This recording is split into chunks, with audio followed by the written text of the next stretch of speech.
Friends, అందరూ ఎలా ఉన్నారు? Welcome back to my channel Shari గారి అమ్మాయి and welcome back to another mini vlog. ఇవాళ నేను చేపల పులుసు చేసిన అనమాట. ఎట్లా చేసినానో చూపిస్తాను పదండి. దానికోసం ఫస్ట్ మనం 4 పనులు చేసుకోవాలి.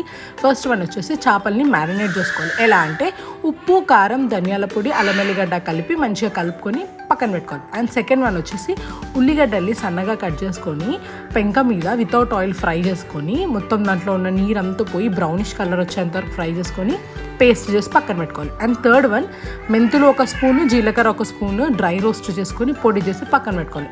అండ్ ఫోర్త్ వన్ చింతపండుని నానబెట్టుకొని పులుసు తీసి పక్కన పెట్టుకోవాలి. ఇప్పుడు ఒక వెడల్పాటి గిన్నె తీసుకొని ఆయిల్ యాడ్ చేసుకొని మ్యారినేట్ చేసిన ఫిష్ని వేసుకొని ఒక 50% కుక్ అయిన తర్వాత పక్కనే సైమల్టేనియస్గా చింతపండు పులుసును కూడా ఉడకబెట్టాలన్నమాట. ఇప్పుడు ఆ చింతపండు పులుసుని ఈ ఫిష్ దాంట్లో కలిపేసుకొని ఒక 10 minutes లో ఫ్లేమ్ మీద బాయిల్ చేస్తే ఫిష్ కర్రీ రెడీ అయిపోతుంది. దీని ఫుల్ వీడియో పైన లింక్లో షేర్ చేస్తాను, చూడండి. And bye.